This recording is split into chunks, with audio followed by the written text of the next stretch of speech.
Hari Om Shri Gurubhyo Namaha. Vakratunda Mahakaya Surya Koti Samaprabha Nirvignam Kurume Deva Sarvakaryeshu Sarvada. Team Param Vedanta warmly welcomes you to this Satsang session 13 of Panchadashi. In the last few classes from the second line of Brihadaranyaka Upanishad, we have understood the expression icchan, desiring what. From these shlokas, we understood what is prarabdha karma of a wise man, the three types of prarabdha for a gnani, and how is the enjoyment of a gnani. Vidyāraṇya Swami established that the expression icchan is used to negate the bhokya and then with the expression kasya kāmāya, he negates the bhoktṛprapañca also. In today's class, we are going to study shlokas from 192 to 210. These shlokas help us resolve doubts about our true nature. Who in us is the bhokta? From these important shlokas, we understand how we receive our experiences, which will give us clarity of our perception about ourselves and the world. Swami Vidyaranya analyzes the expression kasya kāmāya, for whose enjoyment. The topics makes us introspect and understand who is the enjoyer, to seek the self or truth, and finally, discrimination and its results. Without much ado, over to Dr. Timmappa Hegde sir. Thank you very much, Shiv. Sadashiva Samarambham Shankaracharya Madhyamam Asmadacharya Paryantam Vande Guru Paramparam. Om Namah Shri Shankarananda Guru Padambu Janmane Savilasa Mahamoha Graha Grasaika Karmane Atmanam Ched Vijaniyat Ayam Asmiti Purushaha Kimichan Kasya Kāmāya Shariram Anusanjvaret.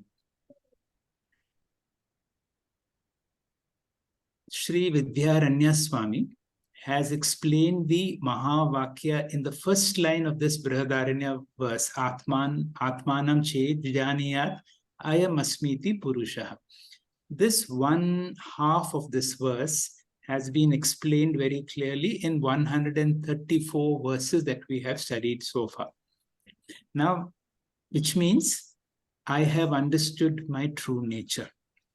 Nowhere else in the history of our spiritual bhashyam can there be such an elaborate explanation of half a verse. Just half a verse has been elaborated in 134 very systematic verses. Now, those of us who have studied it, it means I have understood my true nature. Whether I am a jnani or a jnana nishta will take some time, but this knowledge is very clear that I am not this ordinary body-mind complex as explained in this word, Purusha, but I am Atma. And therefore, what is the benefit of this knowledge? It is seen in the next line. Kim icchan, for such a person, all the objects of desire now become mithya because I am Satya.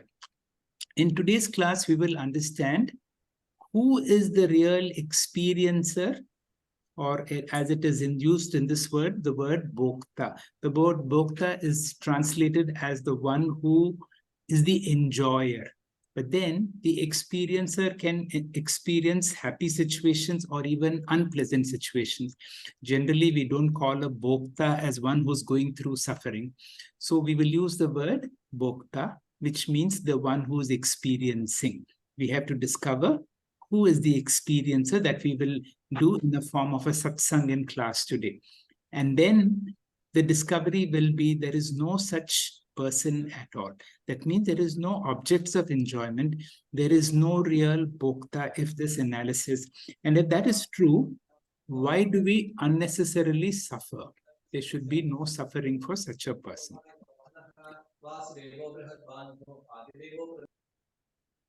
Now, let us ask certain fundamental questions.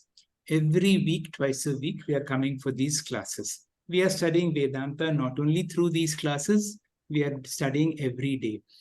There is a big difference in studying Vedanta compared to anything else. Any other knowledge will give us information about some object. But Vedanta gives us true knowledge about ourselves. And the whole objective is to find an answer to human problems. Now, the question is, when I get to know more about myself, now, if I go to a medical school, I can get to know about my body. Then if I go to a school of psychology, I can get to know about my mind. But will knowing about my body, will knowing about my mind solve my medical, physical, or mental problems? Certainly not. I will be knowledgeable and I will be able to understand my body, but it does not give a solution. How does Vedanta offer a solution? Now, that is what exactly we are looking at, solving the human suffering in the process of discovering who is the bhokta. As you will see in today's class, the more you inquire, you will see there is no such thing or no person called bhokta.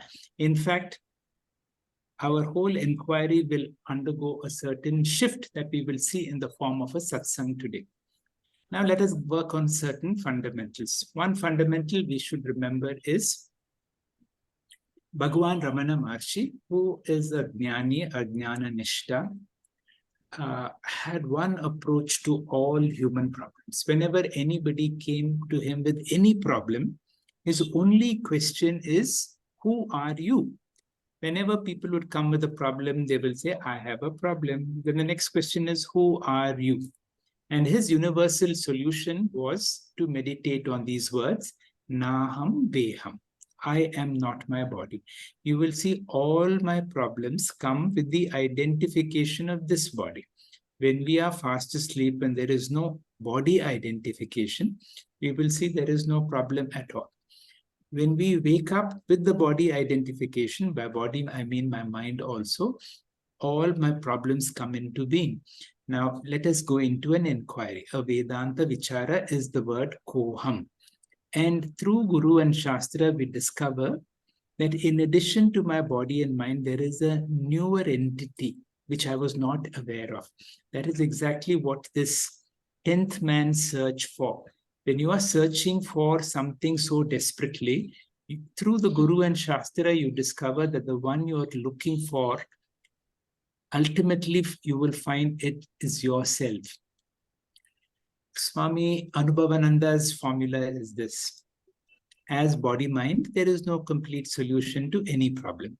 By going through a doctor or a person, a psychiatrist, you may be able to find some problems, but today one problem, tomorrow another problem. But when you go through Brahma Vidya, you discover a new entity about ourselves, which is called Atma. Atma does not belong to this world, it belongs to the world of Paramarthika. From Paramarthika, we assume this body-mind, which is of a lower order of reality. And when you play from the role of Paramarthika, we suddenly discover that Atma, all my problems become relatively insignificant. We have studied the Mundaka Upanishad, where it is said that within all of us, there are two entities which can be described as the higher bird and the lower bird. Within ourselves, through this body-mind complex, there is this Atman, which in this text is called the Kutastha, which by very nature is akarta bhokta. And we have studied that there is one word, anashnan, it does not do anything, just keeps watching. But there is another bird which is constantly nibbling on these fruits. And when there is a pleasant fruit, it enjoys. When there is a bitter fruit, it suffers. Now, who's the lower bird? The lower bird is the reflected consciousness, in this text referred to as the Chidabhasa. we have lived all along as the lower bird. But through Guru Shastras, we need to be able to discover that whenever I go through difficulty, do I identify with the lower bird, or is it possible for me to identify with the higher bird? The Bhagavad Gita says, Ajnanena avritam jnanam pena muhyanti jantavaha. And this comes in the 5th chapter, verse 15. The essence of the Bhagavad Gita is this. Self-ignorance is the cause of all human problems, and therefore self-knowledge is the only way out. Atma ajnanam samsara karanam, atma jnanam moksha karanam. Moksha gives us freedom from samsara. How will the class go today? The class today is about discovering of kasya kāmāya. The word kāmāya means the bhokta. Who is the bhokta? The one who is the experiencer in all of us. We have already finished kim icchan. Kim icchan means the objects of the world which we desire. They are all mithya, and we know they have those 3 doshas. Now, in today's class, there will be an analysis to see, is the object of desire more important, or is the one who desires them who's more important? We will see in the form of a satsanga. The opening speaker today will be Vishwanath, and I will request Vishwanath to explain these 2 verses. Vishwanath, please. Sri Gurubhyo Namaha. Verse 192. Jagat mithyat vavat swahatma asangatvasya samekshanat kasya kāmeti vacho bhoktṛprabhāva vivakṣaya. Next slide, Doctor. So, Vidyāraṇya Swami concludes the commentary upon the expression kimmichan that was started in mantra 135. The significance of kimmichan is that the jnani does not have any binding desires because he looks at the world as mithya. The indirect significance of kimmichan is the jnani jagan mithyatva or bhokya-prapañca mithyatva or bhogya-prapañca nisheda. In this mantra, which is 192 onwards, up to 222, we try to understand kasya kāmāya. Kasya kāmāya means for whose fulfillment will a jnani desire an object. After jnana, the desirer ahamkara, the desirer bhokta will be negated, and therefore bhoga is not required for a jnani. Jnani discovers that I am essentially unattached to anything and none of the worldly objects can touch me. Bhoktṛprabhāva vivakṣaya, meaning the sense of enjoyership is absent in a jnani. Since there are no objects to be desired, there is no desire at all. Previously, he desired the object because he misunderstood the object to be real, but after Advaita Jnana, the objects are understood as unreal, and therefore jnani does not develop any desire for those unreal objects. Vidyaranya Swamiji says, jnani cannot have desire born out of ignorance because jnani does not have ignorance. How will the bhokta be negated then? Vidyaranya Swami explains as follows. Swahatma asangatvasya samekshanat. By looking at oneself as asanga atma, bhokta disappears. Atma asangatva means, asanga means detachment, status of atma or jnani. Samekshanat means clear understanding, crystal clear understanding. By knowing that I am asanga, how will bhokta go away? How do you negate bhokta by seeing myself as asanga? The logic is very simple. To enjoy bhokta status, one should have a connection with bhogya-prapañca. Example, the husband status is impossible without a connection with the wife. I will enjoy bhokta status as long as sangha, I have sangha with bhogya-prapañca. But once I know I am asanga, my connection with bhokya vanishes. Previously, we said the connection with bhokya goes away because bhokya is mithya. Since I cannot be called as bhokta, my bhoktatva status is a misconception like rope snake adhyasa. Next slide, doctor.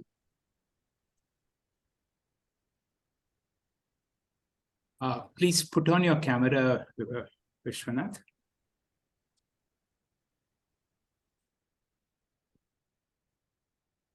Is it on, doctor, now? Okay, sorry about it. Next slide. No, let it be here. I will recite the verse. Kim kutastha chidabhasa athava kim va ubhaya atmakaha bhoktatra na kutastha asangatvad bhoktrtvam vrajat. Is the pure consciousness enjoyer or conditioned consciousness or an amalgamation of both called enjoyer? The next slide, doctor. Kim kutastha bhokta means, is bhokta the pure undisturbed consciousness? Kim chidabhasa, or is bhokta the conditioned consciousness? Kim va ubhaya atmakaha, or is bhokta a mixture of two? So these are the three questions. Vidyaranya Swamiji will negate the first two options and arrive at the third option. The first two options, the original consciousness can never be bhokta because it is asanga nirvikara chaitanya. Therefore, it cannot be connected with anything, including bhokṛprapañca. Therefore, the two options are ruled out. Kutastha Chaitanya being the illuminator of everything, good and bad, there is no attachment or detachment. No dislikes or likes. Therefore, Kutastha cannot be the bhokta, the enjoyer or sufferer. In other words, just to give you an example, the ocean is not affected to the waves. The space has no shape of its own, but supports all the shapes. The second option is Chidabhasa, but Vidyāranya Swamiji says you can never talk about Abhasa Chaitanya by itself because Abhasa Chaitanya cannot even exist by itself. Where is the question of Sambandha? It is like before marriage, if you think naming the children, how it is possible? It is not possible. The Chidabhasa being the reflection does not have its own existence. Where is the question of forming the relationship? Therefore, Chidabhasa by itself cannot be bhokta. The third option, the mixture of kutastha Chidabhasa is also ruled out because of the first two ruling out. It is like 1 multiplied by 0 is 0. 0 multiplied by 1 is also 0. Therefore, the third option, 0 multiplied by 0 is also 0. Hari Om, doctor. Thank you. Thank you very much, Vishwanath. This topic is now open for discussion. So what have we really seen in these two verses? Now, our whole job, I'm just initiating a few words for you to ask questions to Vishwanath and to all of us to be able to clarify. Now we are trying to find out who is the bhokta. Is there an experiencer in all of us? Now we have understood when a person is spiritually evolved that this world is mithya, it is of a lower order of reality, and my true nature is akarta and abhokta. Now, we have analyzed that there can be three people. One is, can the experiencer or the bhokta be the kutastha, that means the original consciousness? Can it be the reflected consciousness, or is it the mixture?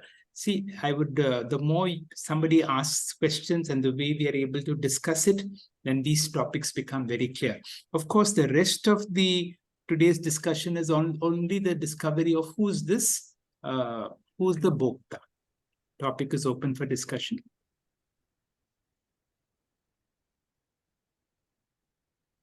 Sir, that negation, just reiterating, the negation first is negation of Kutastha is straightforward. Negation of RC is also straightforward. I mean, at least the explanation is straightforward. But negation of mixture is indirect, right? First, it will be, yes, it is a mixture. And then eventually you have to go to original consciousness, right? Okay. See, for all practical purposes, the answer is it is the mixture. Because the original consciousness is paramarthika by itself, without an instrument to be able to know this world, cannot be a pramata. For example, all of us are one with Brahman when we are fast asleep. And when we are fast asleep, you cannot be the bhokta, you cannot experience really anything. That means you cannot know anything or you cannot suffer anything. Now, the moment you wake up, that is when the mind comes, and the mind is able to reflect the original consciousness. When the mind is there, the original consciousness becomes reflected, and now there is the chidabhasa. Now, the chidabhasa by itself within the original consciousness has no standing. Just like in the rope slave example, I'm seeing a snake, but that snake is dependent on the rope. If I remove the rope, the snake has no existence by itself. So therefore, the second is also gone. For all practical purposes, now when I wake up, I become the bhokta. I become the experiencer. I become the karta bhokta. This is clear. But as we go on the rest of this class, Vidyāranya uses a wonderful twist to help us to negate the bhokta. That we will see how in the rest of the few speakers will explain to see how it happens. But for the time being, Mamta, your question has clarified many doubts for some people. Yes, sir. Yes, sir. Thank you, sir. But any more discussion on this topic?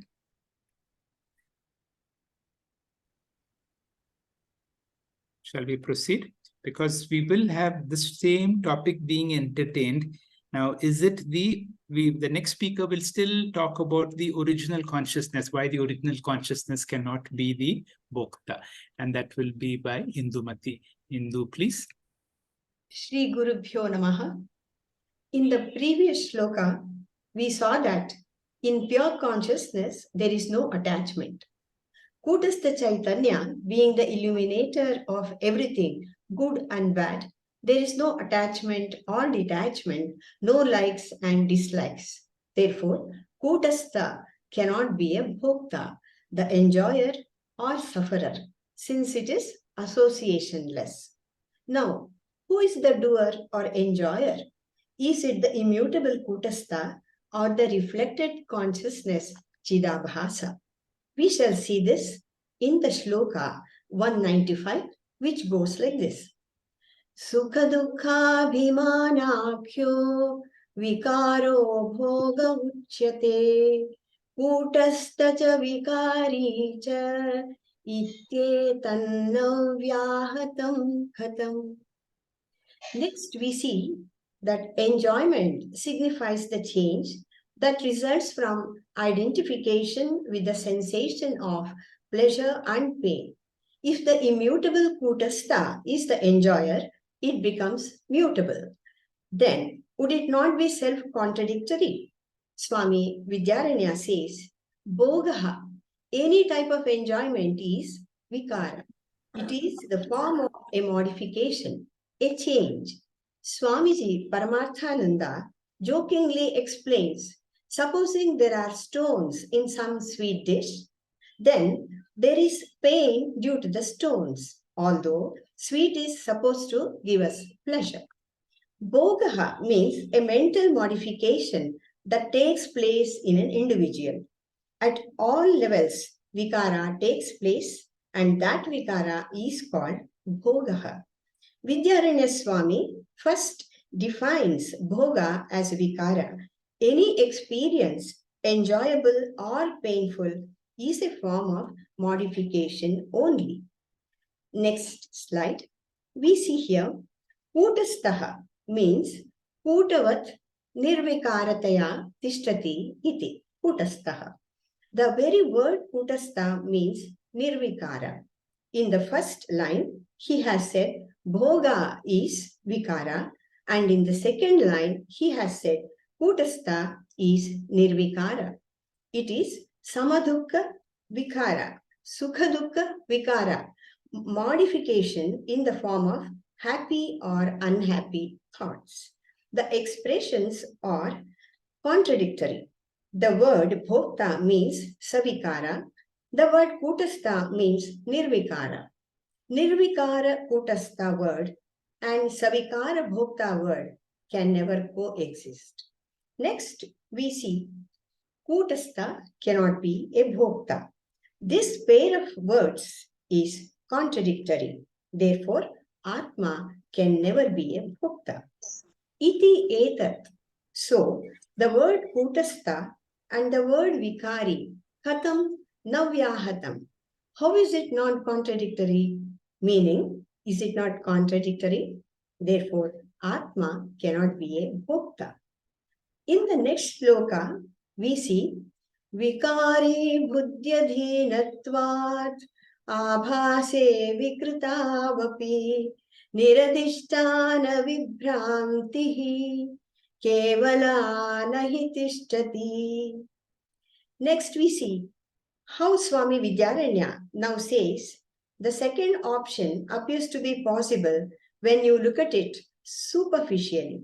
The second option is mere Chidabhasa by itself without any connection with Kūtastha. So, Chidabhasa by itself independently can never have bhoga or not. Superficially looking, bhoga seems to be possible because Chidabhasa can have sambandha with the objects and Chidabhasa can have sambandha with modifications also. Any reflection and thus undergo modification when the reflecting medium changes. When the mirror is moving, the reflection is also moving. When the mirror is bright, the reflection is also bright. When it is dull, the reflection is also dull. Thus, Chidabhasa can have both sambandha and vikara. Now, it appears that Chidabhasa can have bhoga. Swami Vidyaranya says that seems to be possible and can be understood properly only when we think properly. In the next slide, we see, can the Chidabhasa be the enjoyer? When a stick is placed in a pond, the reflection is seen. When a stone is thrown in water, it causes ripples. The reflection of the stick seems to be dancing. Can the reflection of the stick, which is non-existent, have modification? The reflection cannot be other than the reflected object. In fact, the modification is happening in the reflecting medium of water.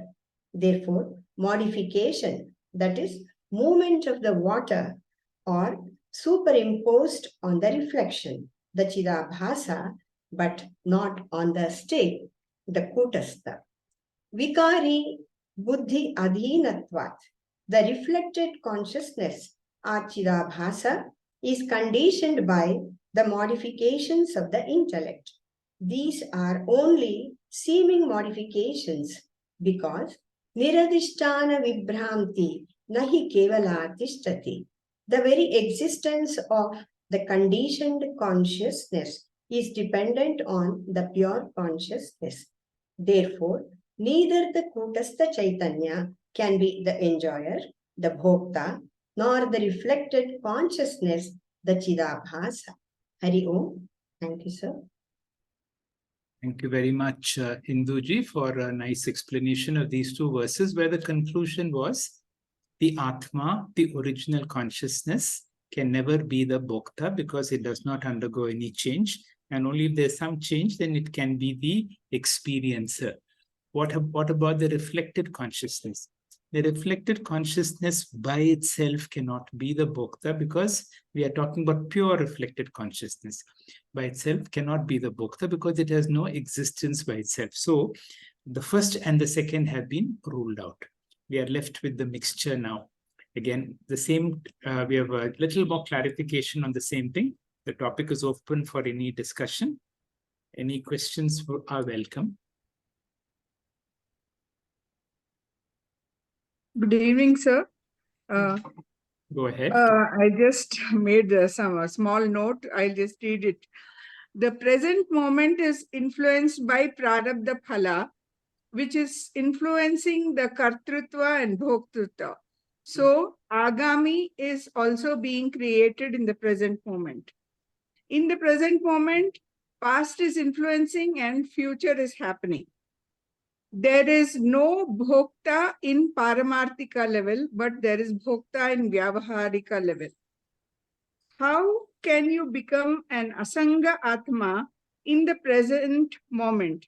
Jump mentally from vyavaharika to paramarthika. Because asanga atma, there is no bhoktritva. Very clear. See, that is all our objective, that how you can live in this world very skillfully functioning, doing all what you're supposed to do, experiencing all that you experience. As you rightly said, every moment is influenced by our prarabdha. Our prarabdha is constantly sending us various experiences. And then in every experience, there are two experiences. One is the original consciousness is there behind the reflected consciousness, which is the real bhokta, or well, I will call the bhokta. So behind the bhokta, there's another bhokta, we will let us say, which is the real bhokta, which is the supporting bhokta. And then there is the one that is actually experiencing. Now, topic is open for anybody to give an answer to Kirti's question. Can anybody pitch in an answer? The Bhagavad Gita gives an answer to this question. If you study the second chapter, just before the Sthita Prajna portion, around maybe 51, 52, 53, somewhere there, there is one topic about what is yogaha karmasu kausalam. Kausalyam means skill in action. What is the real skill in action? Right now, I am experiencing so many things. I'm experiencing the question that has been answered, and I'm waiting for someone to answer. And because there is a pause, I'm trying to answer this question. Now, I'm trying to answer. So there is a certain karta in me. Now, whenever I am doing any action, that action will produce, because it is an action, I'm a karta, and a karta has to produce karma phala in the form of punya or papa. Now, the real skill in action is buddhi yukto jahatiha ube sukrute dushkrute tasmad yogaya yujyasya yogaha karmasu kausalam. Now, when each one of us, when we are performing any action, see yourself, am I functioning from my lower self? Am I functioning from my higher self? When I function from the limited lower self, then I am driven by my vasanas, I am driven by my various tendencies, by my likes and dislikes.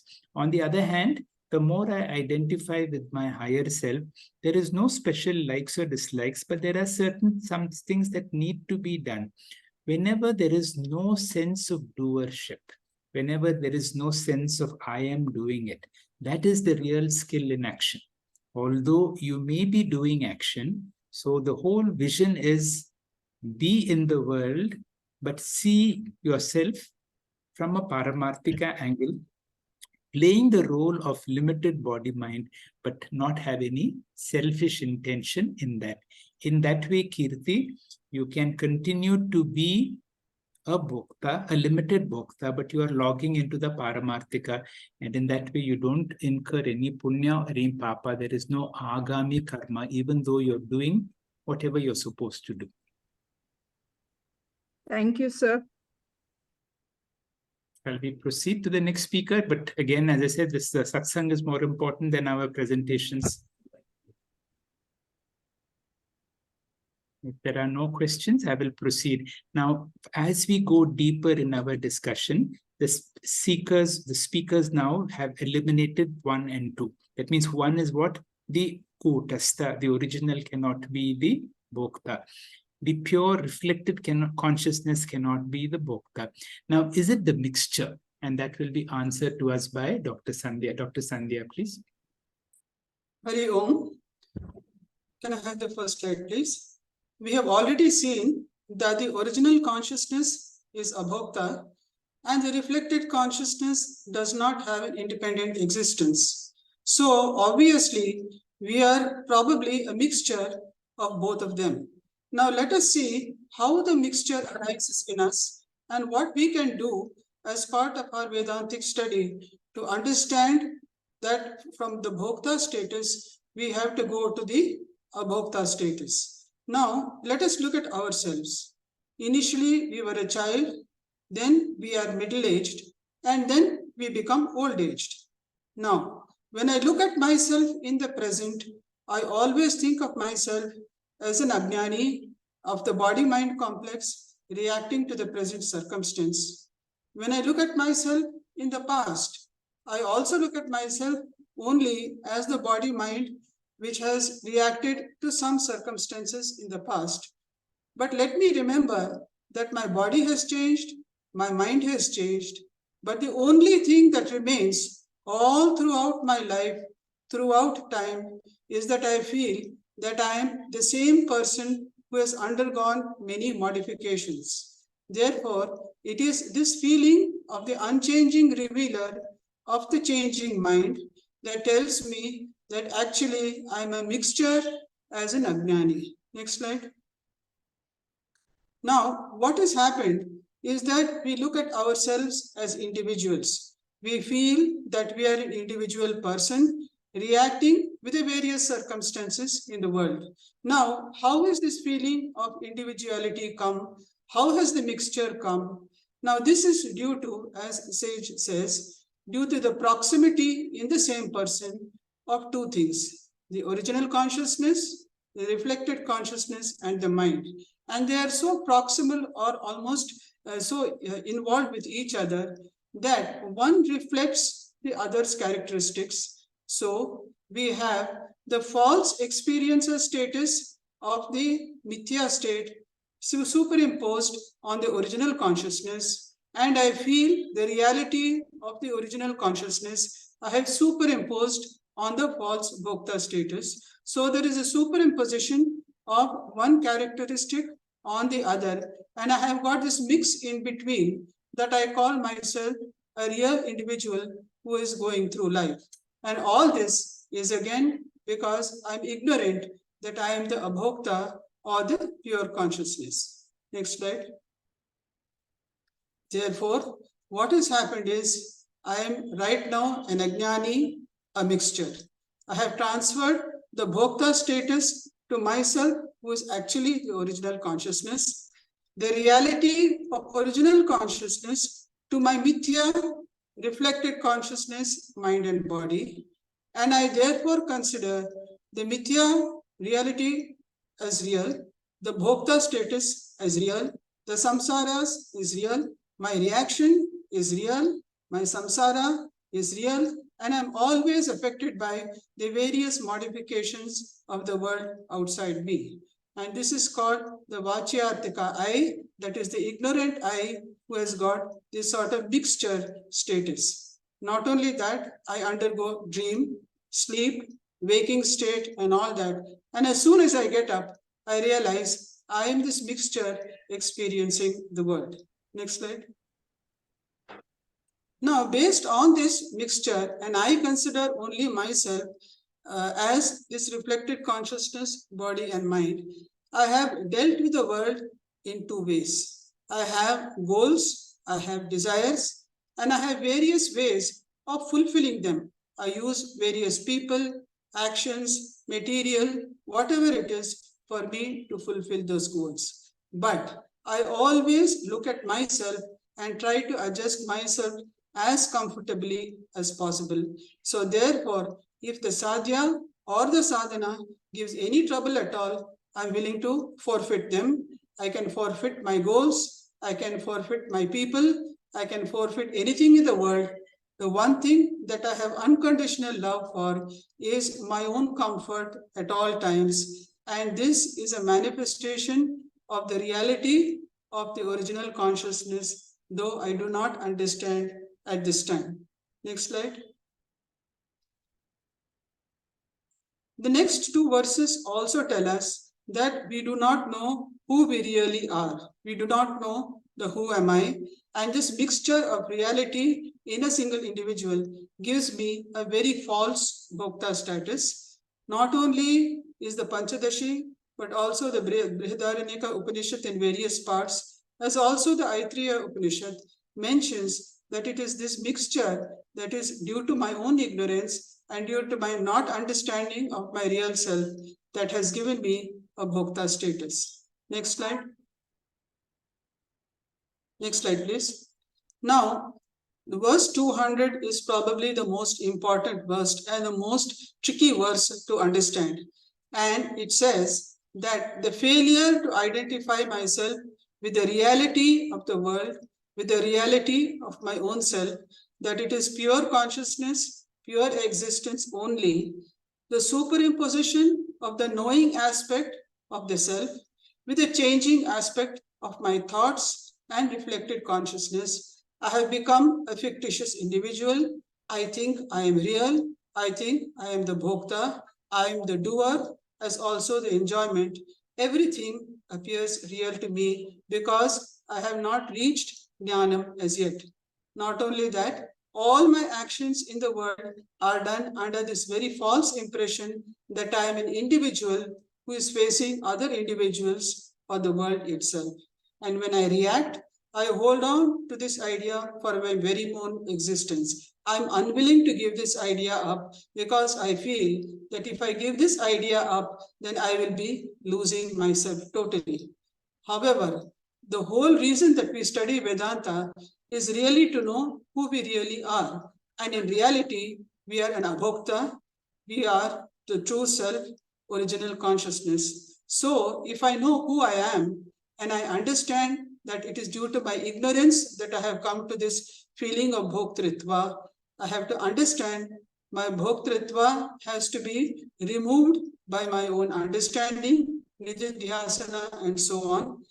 I have to negate the mind as me. I have to negate the body as me. I have to negate the reflected consciousness as myself and only go back to my own self, my true self, the abhokta, the lakshyartha I.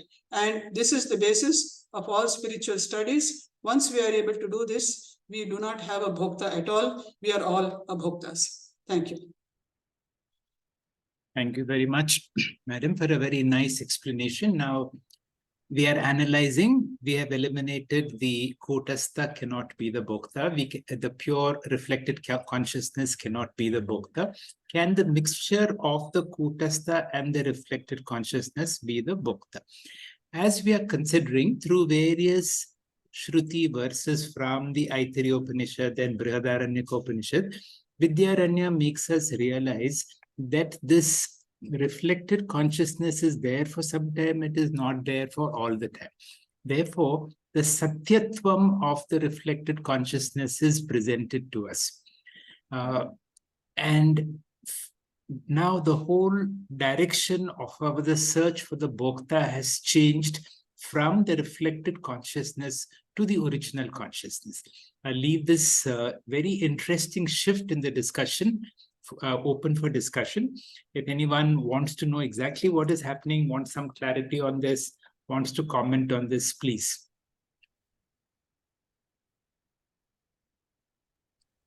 Sir, I just needed some clarification, sir. Madam talked about, as far as I understand, see this bhokta, that experiencer, is superimposed on as part of the, what is this, the third option, mixture option, is superimposed on original consciousness, right? And then the reality is also kind of superimposed on the bhokta. How is so that will make us real bhokta? If I can get some clarity on that. See, I think we are only. Go ahead, madam. Go ahead. I think we are only feeling that we are the bhoktas. That's all. Okay. It's not that we are really the bhokta. There is no bhokta in reality. We only feel that way. And I was thinking of one interesting example. When you see a fan running around, you look at a fan, we put the switch on, the fan keeps going round and round, but it is dependent completely on the electricity. Now, if we think that we are the fan going round and round in the world and forget that it is the electricity that is making us going, then we are really ignorant. But we really have to understand that it is the original consciousness that is appearing as a bhokta to me because I am ignorant. I have not yet reached the final stage. Okay. Thank you very much, Dr. Sandhya. There is a very beautiful statement in the Upanishad, which I have been quoting hundreds of times. And I would ask anyone to say, what is that?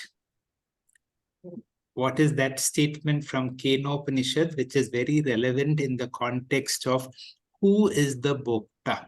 In fact, after these sort of verses, my whole idea of the bhokta has changed.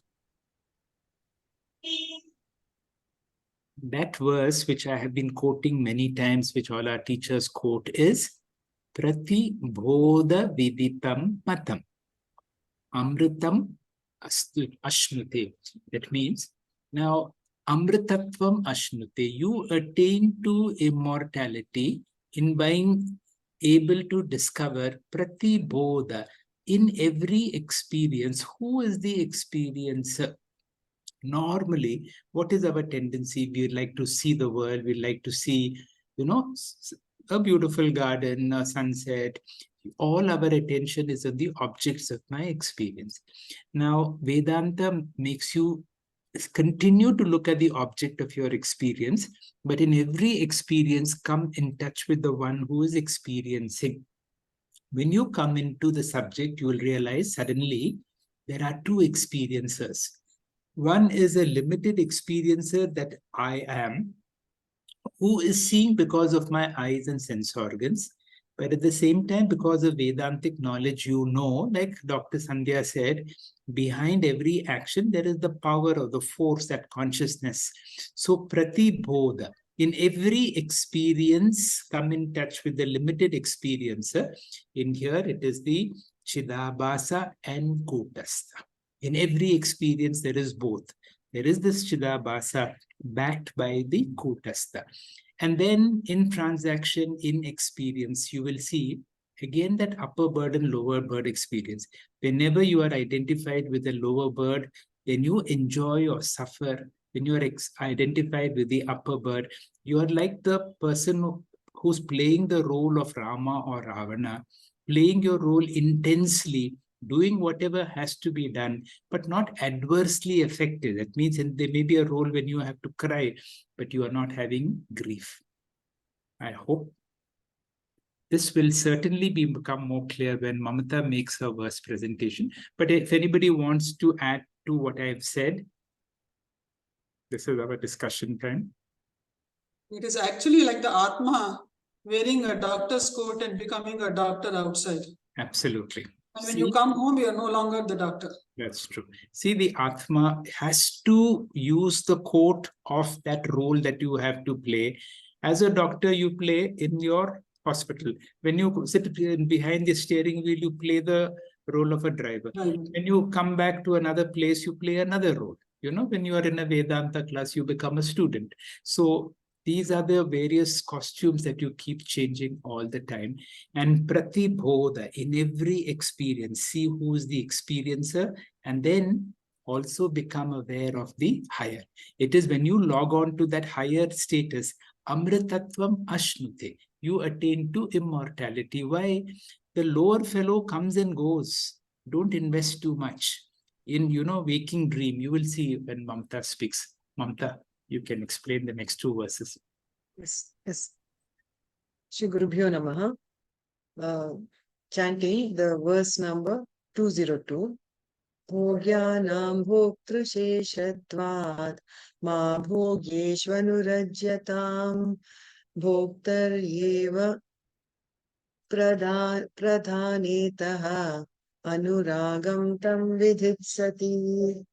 The next slide, sir. Yeah. In this verse, Vidyāranya continues his analysis on negation of bhokta, which is the self, or the experiencer, or the one who is experiencing the objects, also known as enjoyer in the broader sense. Like sir mentioned, it is the experience of pleasure and pain. Vidyaranya refers the Maitreyi Brahmana in explaining this shloka. Bhogya refers to what is experienced, that is the objects of experience. Ma bhogyeshvanurajyatam in the verse. That is, ma anurajyatam means the teacher Vidyaranya cautions not to go after the worldly objects, that is bhogyeshu, for the source of pleasure. Let us take a look at it with an example. When we desire something, like say having ice cream, we are happy after we have the ice cream. This makes us believe that ice cream is the source of happiness. This is due to the confusion or inability to discriminate the exact source of happiness. We have to understand that the pleasure or happiness is not coming from ice cream. It can only come from us, which is at present the bhokta or the experiencer or the self. In the next slide, literal meaning of bhogyanam bhoktrasheshatvat, which is in the verse, is every object, bhogya, is for the sake of the bhoktra or the experiencer. This might sound very abstract, so let us try to understand this with the help of an example. Let us take the case of food. We take food for the sake of nourishing the body, so food gets its value because it is needed for the body. So food can be considered as secondary. In general, anything that is for the sake of can be considered secondary, just like the food. Similarly, when we say objects in the world are for the sake of self or bhokta or the experiencer, objects are considered secondary, just like the food, when compared to self, which is the primary. So Upanishad says we should gradually learn to turn our attention away from the objects, that is worldly objects, and shift our attention to understand what is self. In the next slide, let us elaborate the ice cream example a little further to understand the true message that is expressed in this shloka. Wanting of ice cream creates a desire in me. Any unfulfilled desire can be generalized as causing restlessness in us. When you have the ice cream, the desire in the form of restlessness is gone. And with the absence of that desire, you feel happy. Again, reiterating what was mentioned earlier, the happiness comes from the bhokta or the self and not the ice cream. In the ice cream example, just like the removal of desire for ice cream resulted in experiencing happiness, we can draw an analogy that eventually and gradually overcoming any desire, any form of desire to worldly objects makes it easier for us to enjoy the fullness or contented bhokta or self, which is our true nature. In the next slide, tam anuragam bhokta eva pradhani in the verse.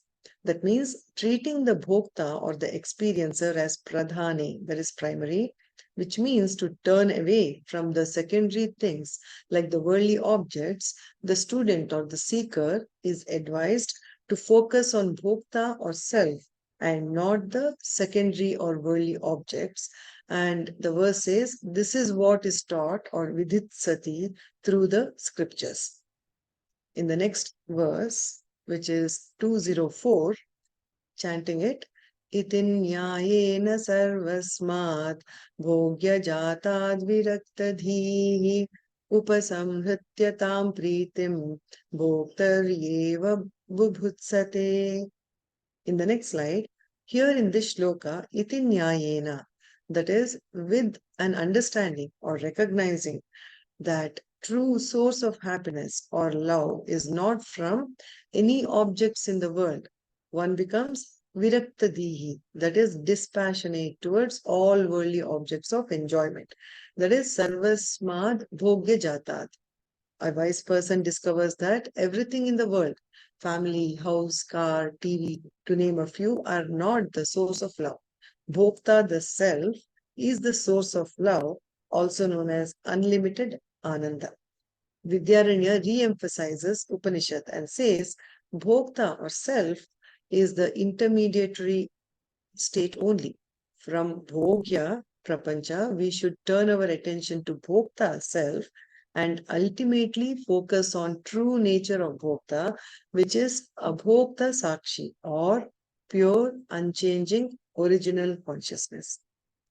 Tam pritim upasamritya in the verse means now the seeker who had thought the worldly objects are the source of happiness now withdraws, that is upasamritya, from the world and bhoktar evam bubutsate, which means desires to know the true nature of the self for the as the source of happiness, and enters into self-inquiry of who am I? In other words, begins the self-inquiry consisting of Shravanam, Mananam, Nididhyasanam. Thank you, sir. Hari Om.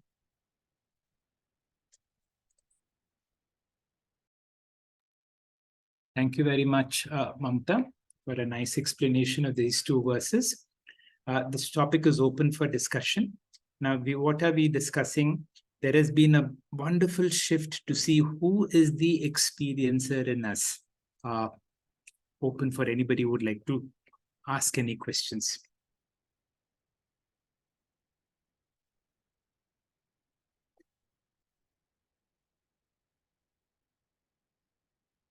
We'll reflect on what Mamta said about the nature of desire.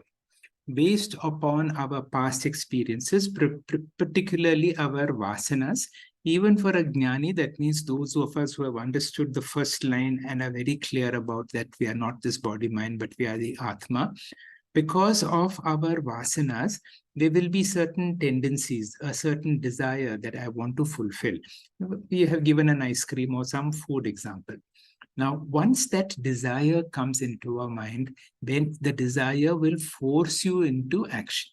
And once the desire is fulfilled, there is a temporary feeling of relief. Now, when you understand this, you will realize it is not that ice cream or the fulfillment of the desire that is, you should understand the real source of happiness is the original consciousness, and therefore our real investment will be to discover and log on to the original consciousness. Now, in this whole discussion, through the Maitreya Brahmana, Vidyāranya Swami takes us to Maitreya Brahmana, where Yajnavalika tells Maitreya, his wife, whom do you love the most? And through this process of love, you are made to discover that there are various levels of love. He makes it very categorical that everyone loves themselves the most. And then the inquiry is, who is that they love themselves unconditionally? Because sometimes you may be angry with yourself. That is, you're angry with your lower self. But there is one aspect in ourselves that we are unconditionally loving. That is the Atma Tattva. So you will see there are the love for the means is the minimum. Love for my goal is higher. Love for myself is the highest. In the self also, as you said, prati bodha viditam matam. There is the lower bird and the higher bird. Now we are working on the discussion. Don't invest too much on that lower bird, although that is the experiencer. And through this whole desire, kasya kāmāya inquiry helps you to discover the higher I in you. Time for any questions?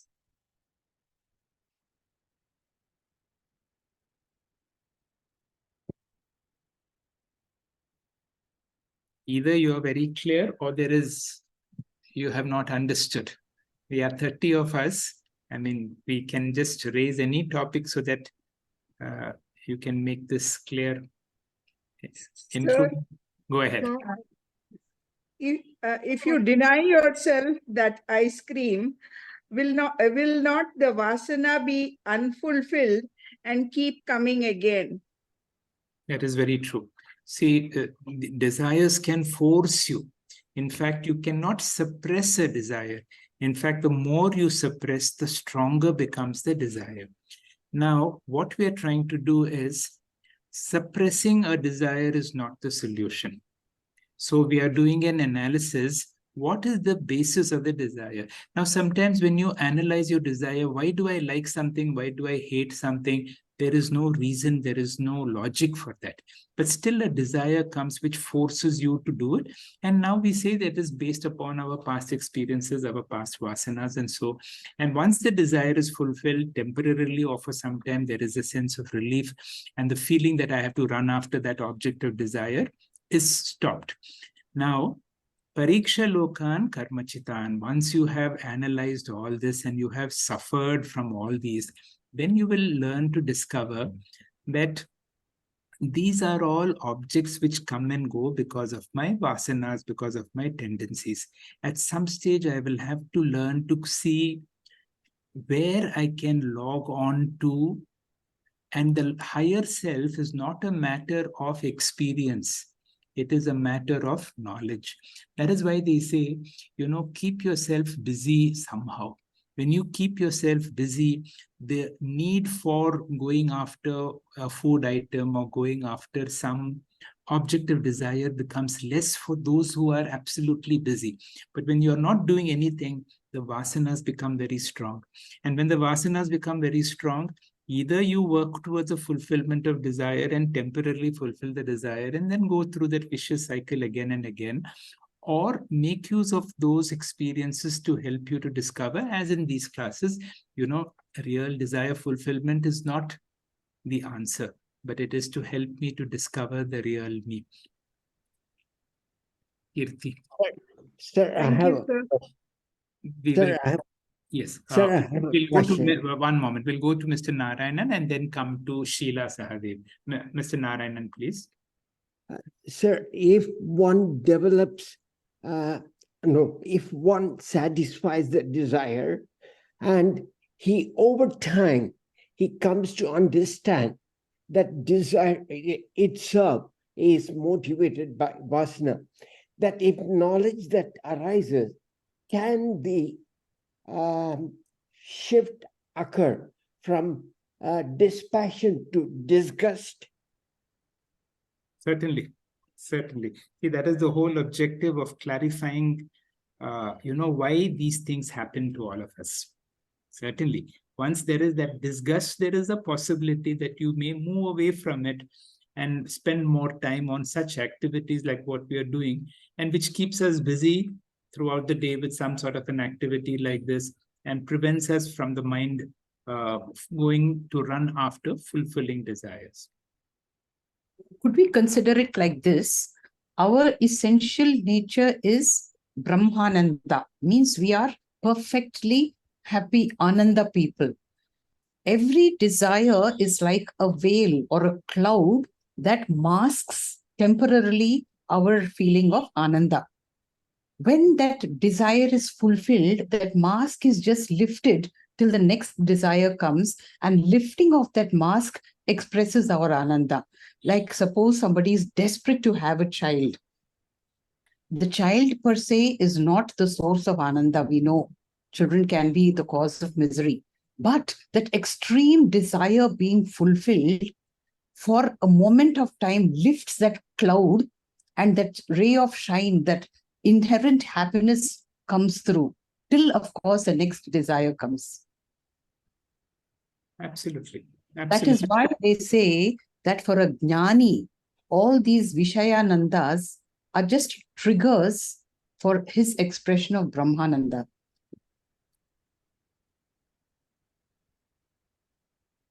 No, even for a jnani, a desire props up. All right. And when a desire props up, what will a jnani do? Will he go after the desire?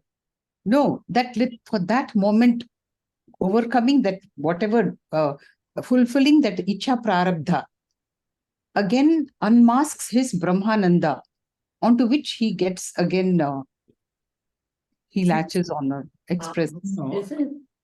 Go ahead. Isn't Vishayananda, the Ananda that you get from all the Vishayas, different from the Brahmananda?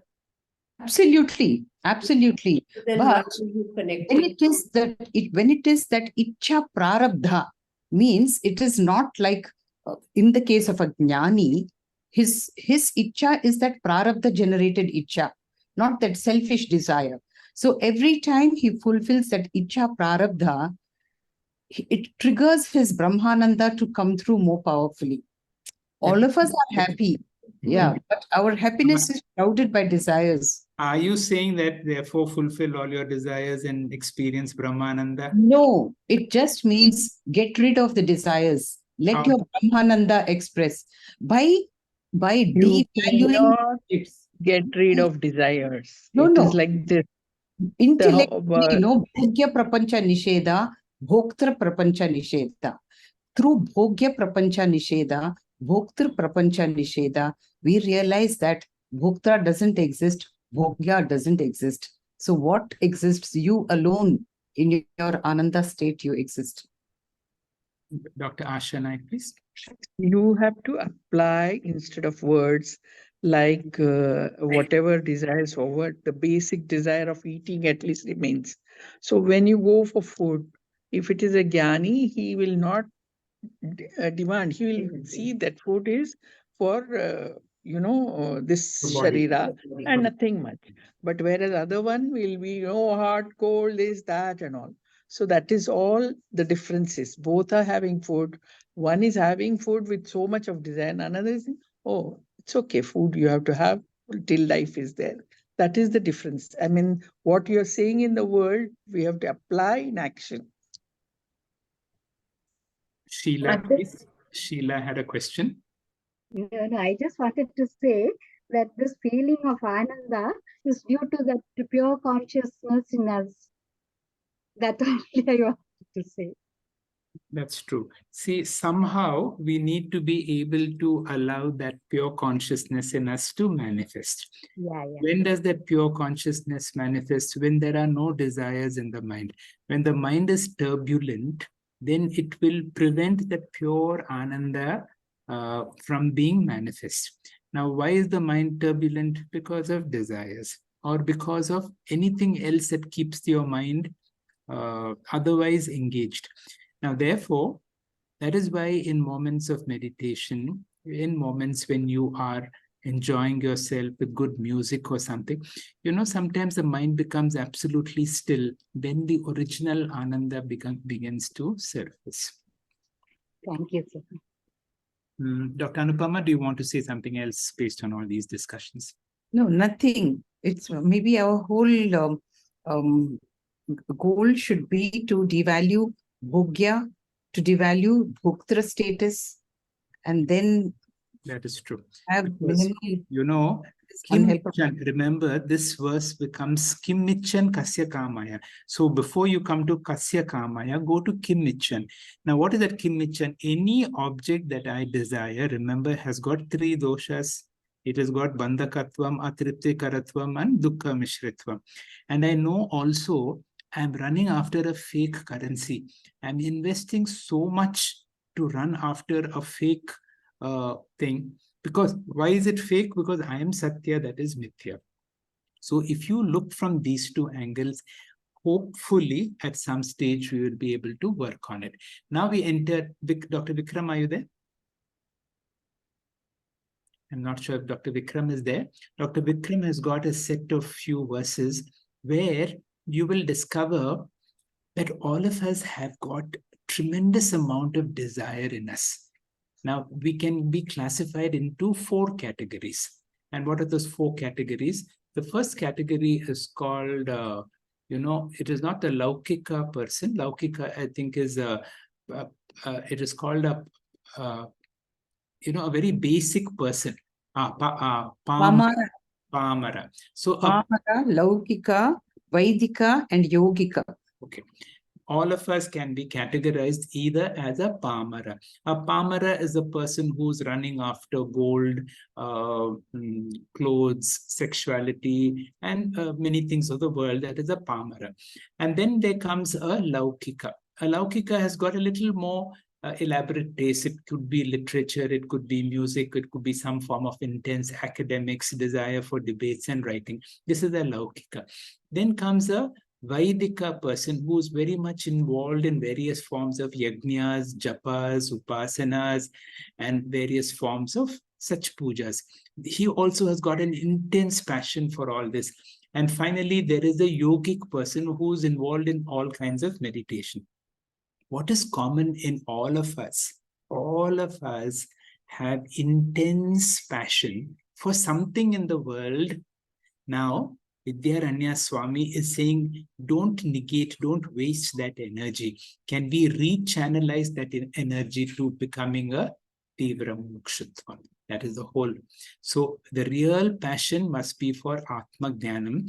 Can we become therefore a tīvra mukṣutva? Then if you have tīvra mukṣutvam, human birth is already there, Guru is already there. What we require is only tīvra mukṣutvam. Our Guru's blessing is there. All our Guru's teachings are freely available for us. All we need to make available that time. And if this passion is there, then let me assure all of us who are listening, this life will be our last. I will tell you why. In the course of the Tripti itself, if we study these verses, so much of internal fulfillment and so much of clarity will happen to all of us. Then, icchan kasya kāmāya. The next set of classes are extremely beautiful when you discover a topic called anusanjvaret. Jvara means fever or any form of bodily affliction. There are many of us doctors who treat jvaras. Who treat jvaras means bodily problem. Whenever a person comes with a bodily problem, we have a certain expertise in understanding what is the problem and giving the treatment for the problem. But if I identify with the problem, that is called anujvara. So we will have, that will be the topic for the next set of a discussion, and that whole topic. Now, when we go for the classes next week, those of us, we are about 30 of us are listening. For the 30 of you, there is one beautiful verse from the Mundaka Upanishad. In fact, when I have been studying this verse has been on my mind for the last... Devaluing Upanishad. From, what did I say? I said something else. Kaivalya. Kaivalya Upanishad, I think it's verse 15. Trishu damasu yad bhogyam bhokta bhogasya yad bhavet pebyo vilakshana sakshi chinmatroham sadashivaha. Meditate on these words. For now, just take this verse as, what shall I say, as a verse given by the Guru to meditate on. Now, just, I may not know the meaning of any of these words, but just these are scriptural words, words from the Shrutis, the words from the Upanishad, and they can be taken as gospel truth. Trishu damasu yad bhogyam bhokta bhogascha yad bhavet tebyo vilakshana sakshi chinmatroham sadashiva. Trishu damasu. If I have to explain, there are three domains in all of us. In every activity, there is a triputi. Now, I am speaking. So there is a speaker. To speak, there must be a medium. That means there is a subject, there is the instrument, and there is the object. Now, all these three things happen together. Trishu damasu. And what are the three dhammas or the three abodes or three status? Bhogyam. Bhogyam means the object of experience. Bhokta is the one whose experience. Bhogascha is the experience itself. Yad bhavet. Tebyo vilakshana sakshi. I am none of them. All those belong to a lower order of reality. Then who am I? Chinmatra. I am pure consciousness. Chinmatroham. How? And who am I? Sadashiva. Sadashiva actually means Lord Shiva. Lord Shiva here to be understood as pure consciousness. A few minutes for discussion.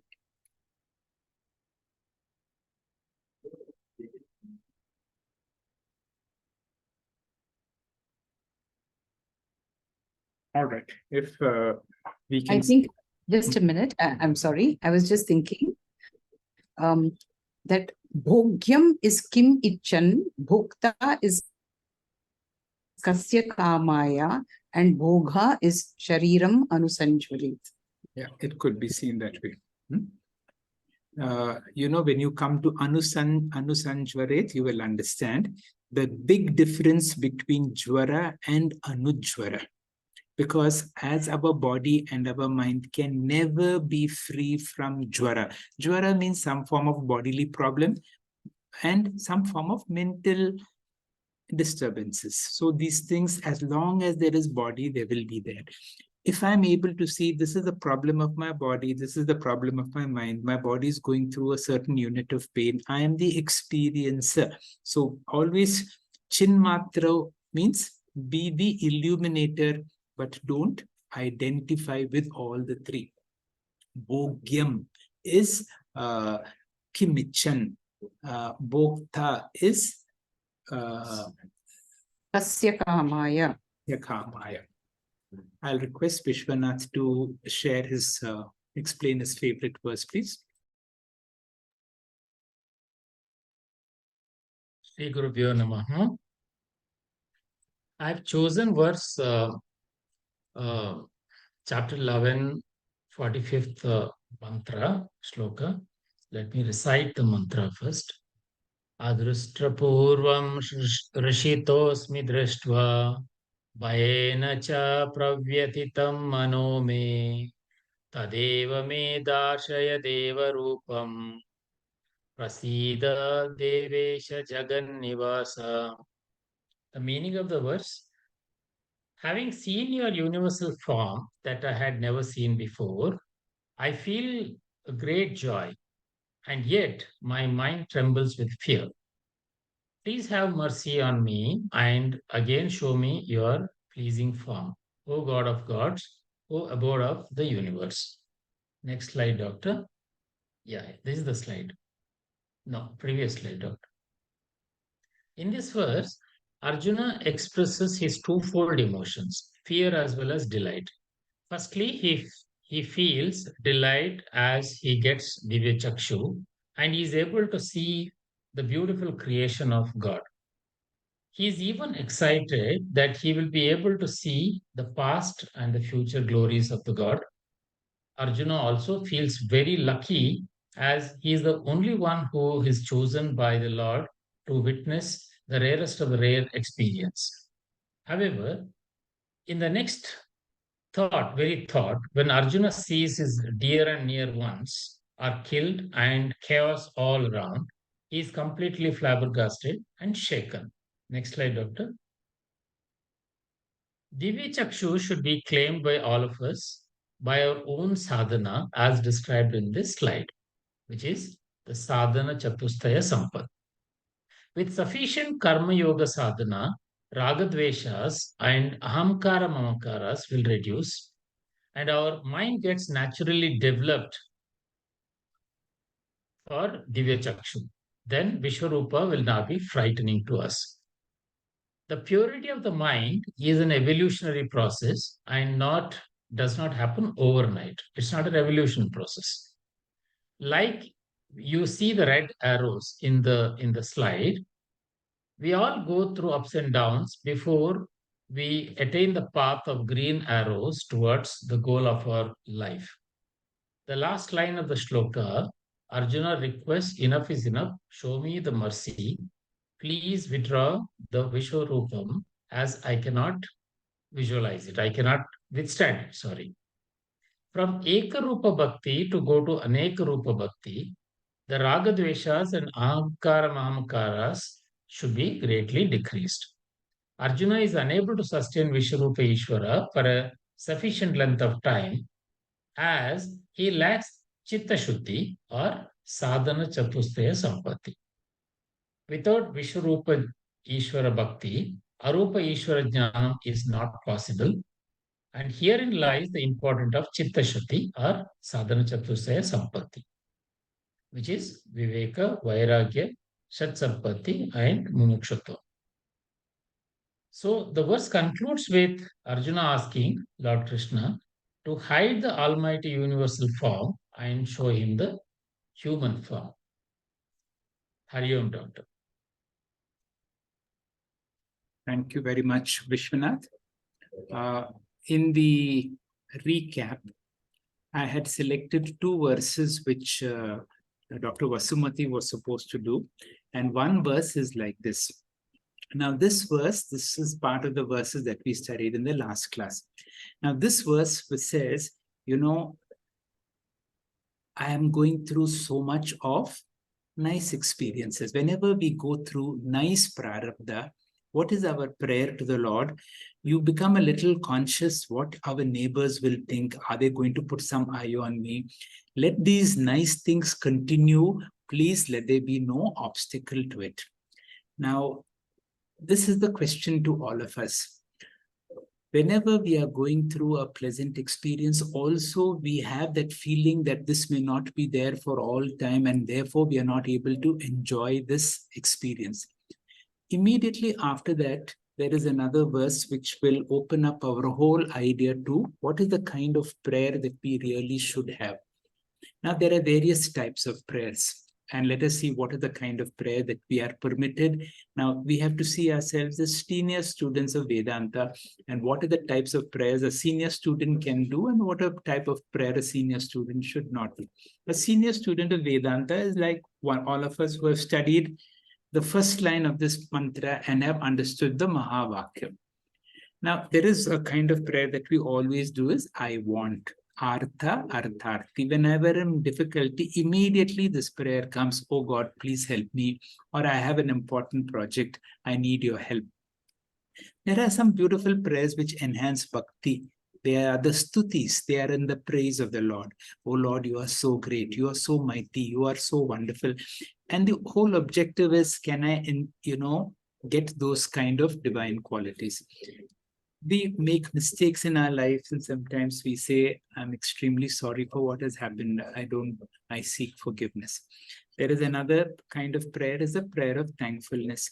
I'm grateful for this opportunity, for having a guru in my life, for bringing in spiritual knowledge, for the goodness of my health, my family, and all the good things that I have.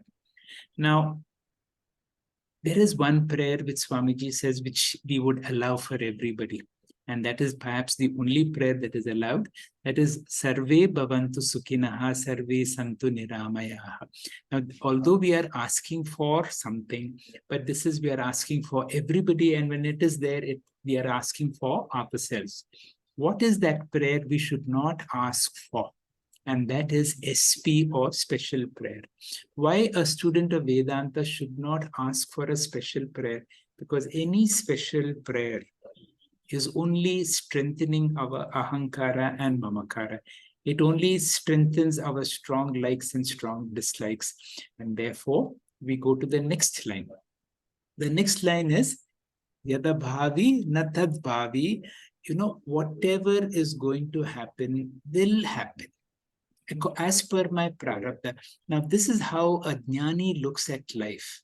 And therefore, all our anxieties can go, because my fear is, what will tomorrow be like?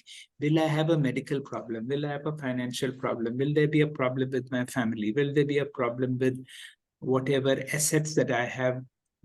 Now, these things can constantly bother us. Now, what is the attitude, therefore?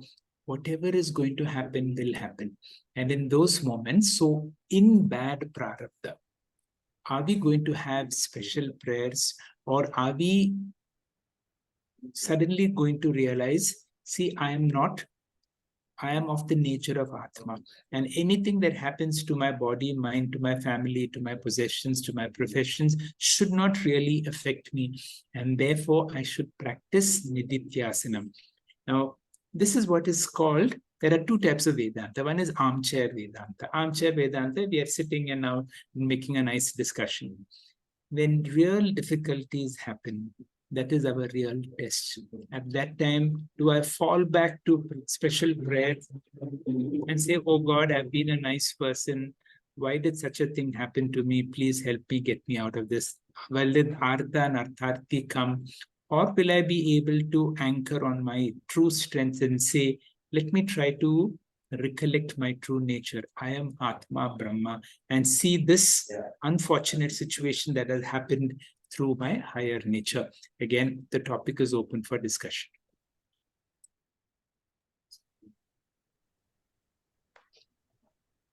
I have a question. Please go ahead.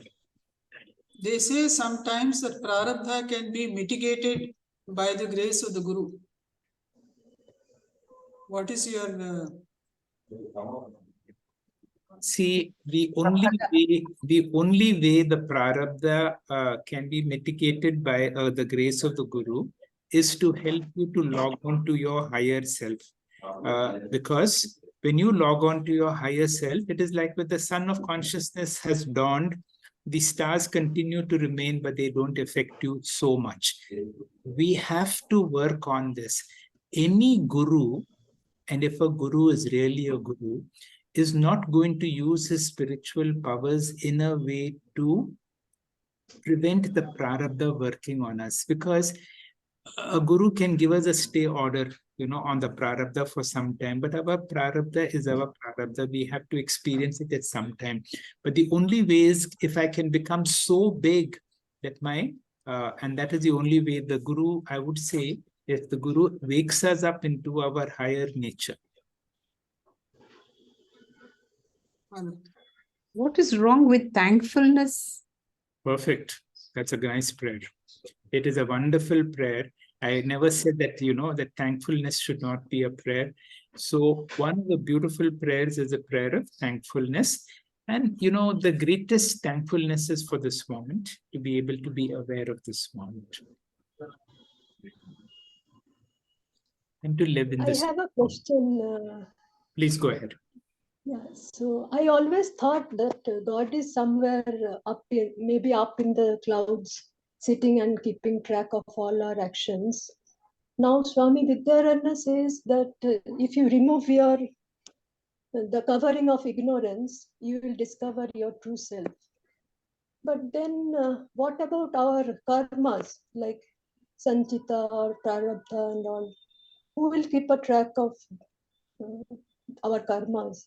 All right. And who will determine our rebirth? I'm not able to reconcile this. All right. All right.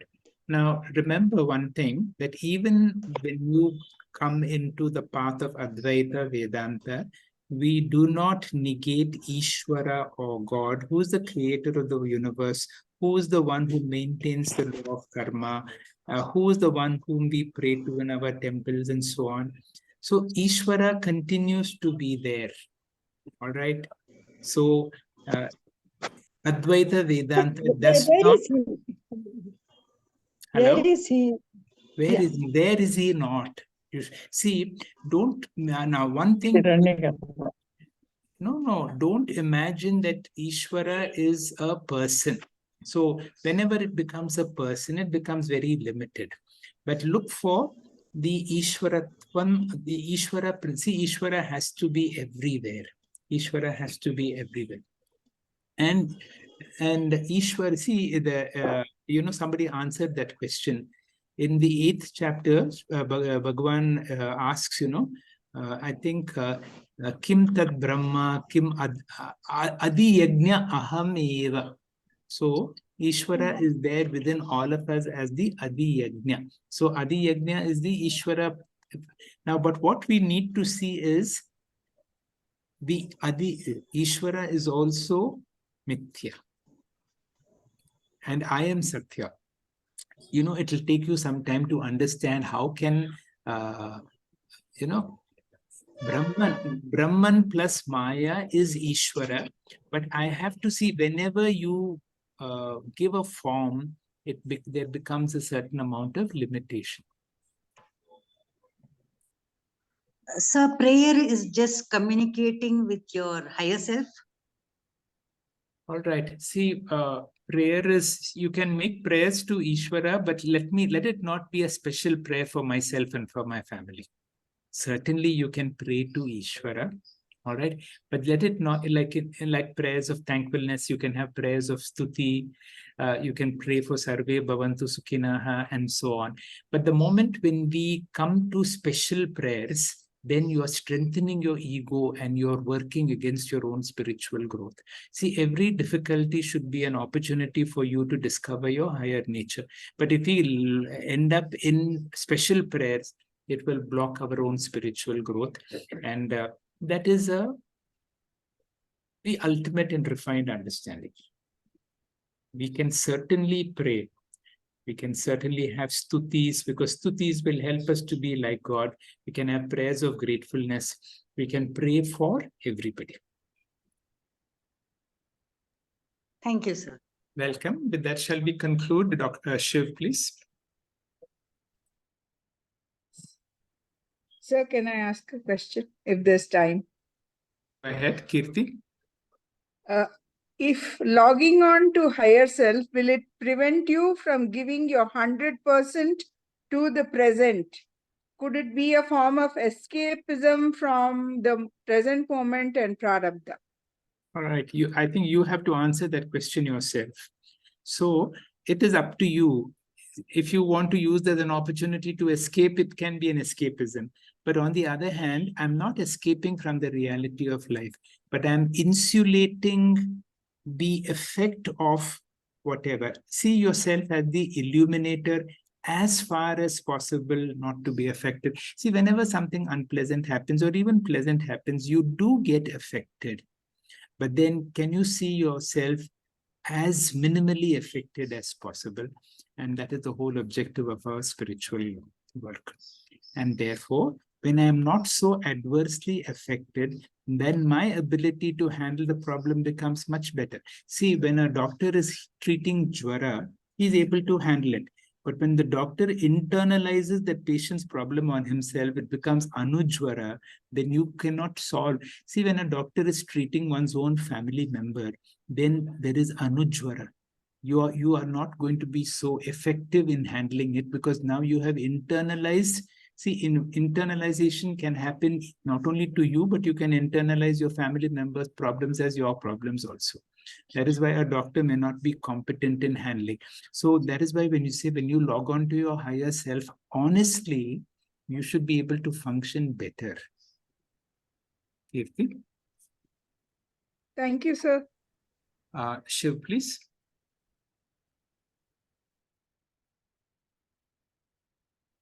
Dhanyavadam and pranams to all our speakers and Dr. Hegde sir for awakening us to turn our attention from objects of experience to the experiencer. The experiencer or witness consciousness, who is the only constant entity through all our different worldly experiences. As we identify with our higher nature, the vikara turbulence of the mind reduces, and we are able to find that state of equilibrium or tripti. Our gratitude to all the viewers for staying with us through this transformative Vedantic text. Do remember to join us for the next session on the 9th October at 6:45 p.m. to study the next set of shlokas. Om Purnamada Purnamidam Purnat Purnamudachyate Purnasya Purnamadaya Purnamevavashishyate. Om Shanti Shanti Shanti. Harihi Om. Shri Gurubhyo Namaha. Harihi Om. Shri Krishna.